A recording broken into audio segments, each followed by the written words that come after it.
Good afternoon. Welcome to another edition of the Madison View. My name is Ralph Scott. I know all this Israeli war and all the commentations on all the people talking about it on TV, the left and the right. The left wants to stop the war immediately, and the right doesn't. And to be quite frank and honest with you, I just know all wars are a waste of time, and I'm hoping that just like I've seen the Arab League was condemning that we need to just have a ceasefire and all this kind of stuff. I didn't read totally into the article, but I'm assuming they're condemning Israel, for fighting back. But it's just like the United States says, they have the right to defend themselves. And if they don't want the Palestinians to be in harm's way, then why are they funding an organization that starts a war? So they're as much as responsible as the Palestinians are, in my opinion. The Arab League, I don't know who exactly funds them. I think they say Qatar does. Qatar, ever how you say that. And I don't know who else funds them, but Iran, they're totally responsible for the Palestinian people getting in the middle of a conflict that the Hamas started. This is just the culmination or the accumulation of all the things that's went on in the past 10 years. As far as I know, Hamas has launched thousands of rockets into Israel during that time frame before they invaded. So, Israel's had enough of their people, their civilians getting killed. They attack civilians. They don't attack military targets, which either way is not justified because you shouldn't cross your border, which is what Hamas did. They crossed the border.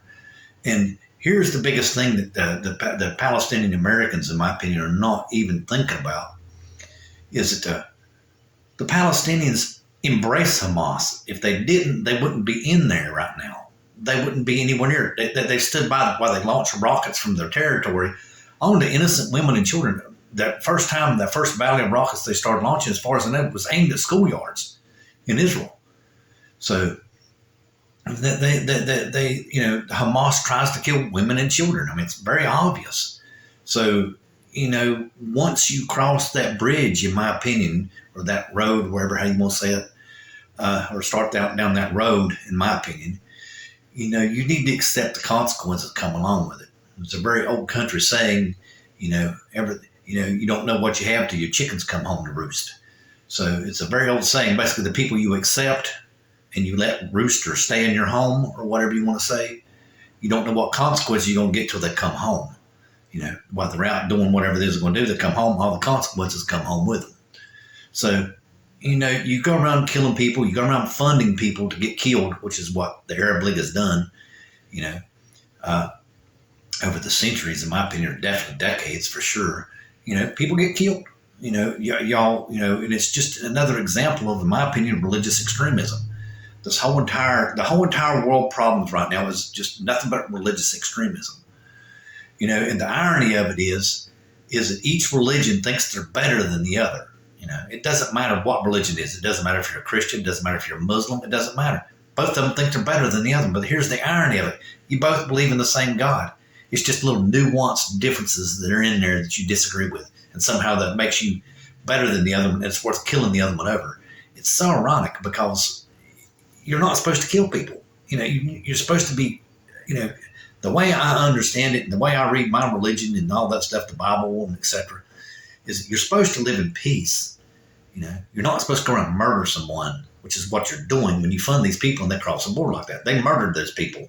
That was not a military incursion to prevent themselves from getting run over. But here's my proposal for the situation. Instead of everybody going around, whining and moaning about this whole entire situation. Like I said, this is a culmination of everything that Hamas has done over the years.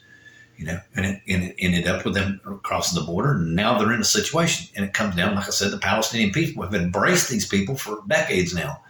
So this is the culmination, the accumulation, or how you want to say, of all the events in the past. And everybody wants this to stop, which I don't blame them, because war has a lot of consequences. It kills innocent people. That's one of the big things about war. You should never start. Someone innocent always gets hurt. It doesn't matter who is doing the shooting on either side of the line. Someone always gets hurt that shouldn't be hurt. Some innocent child, some innocent mother, some innocent grandpa, someone's child. It doesn't matter. Grandma, grandpa, it doesn't matter. That's what war is. War is one of the biggest evils that man can do to himself. It's absolutely disgusting. And then you advocate, for Israel to stop, to not defend themselves. They have the right to defend themselves. But here's my solution to the problem, which is I think what everybody needs to grow up and sit down and realize that just because you think your religion is better than the other person doesn't mean that you have the right to kill them. When everyone comes up to that realization, I think the world will solve a lot of its problems. And my proposal for the peace in the Middle East is like this right here. Okay, y'all want Israel to stop, right? Okay, then there should be a treaty, okay, which I'm fine with.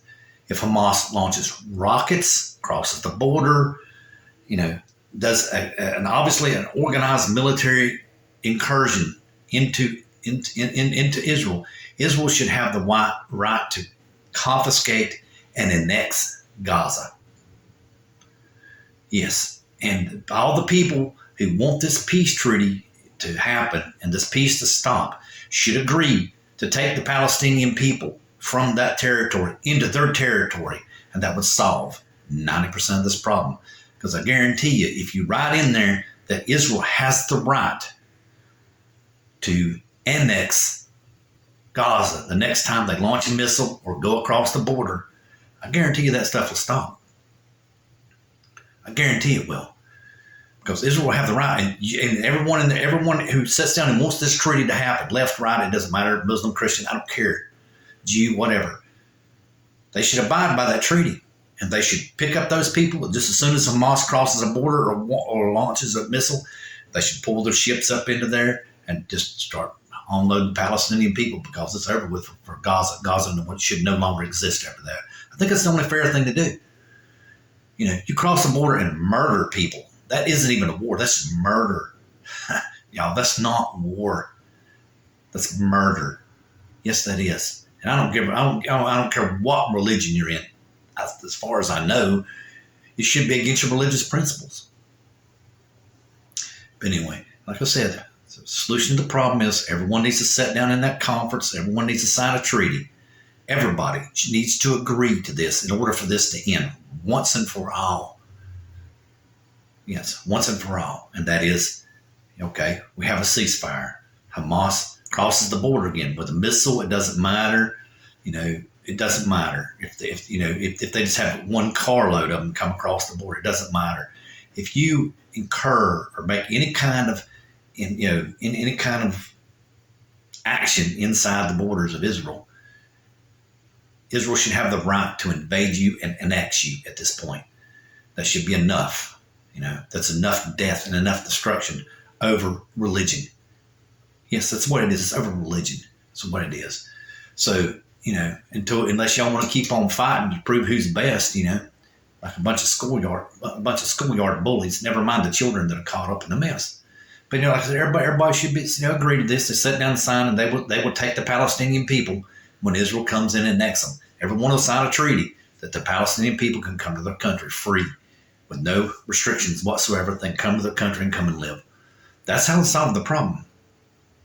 Israel will have a good security blanket, and Hamas will have a reason to not cross that border again if they want to continue to exist. I think that's the perfect solution to the problem. Everyone needs to grow up and realize that just because you think you're better than someone else doesn't necessarily mean you are. You just need to live inside your border and let it be. It's that simple. I don't think it's very complicated. That's what my solution to the problem would be. I doubt very seriously anybody would go with it, but I think that would solve the Middle East problem. I think that would definitely solve the Hamas problem anyway, for sure. But anyway, let me get on to the another extremism of that's going on in American politics, not just the international stage. Republicans talk about how they're for freedom and everything, and then you see this thing that they're wanting to do up in Ohio. Once the votes come in, they're trying to do their best to circumvent the popular vote. That people want the abortion, and the marijuana in the Constitution, the abortion right and the marijuana in the Constitution as a state right. So they're trying their best to circumvent the democratic process. But here's the thing, They say that they are big time for capitalism and all this kind of stuff, and that freedom and all this kind of stuff. Well, it's awful funny. You go and you really talk to people who have anything to do with business in the world. The first thing will tell you that one of the worst places to invest your money in the long term is with people who have an authoritarian regime in their country. Because you have to wake up every day pleasing the dictator. You have to please the dictator just to get in, and you have to please the dictator to stay in. Whereas if you're in a democratic system, you start a business, the government disagrees with you and everything.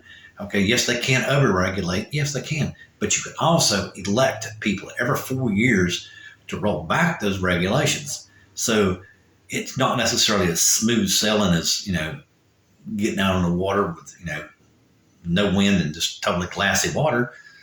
But I think it's the better of the two systems. It has imperfections and everything. Yes, it does.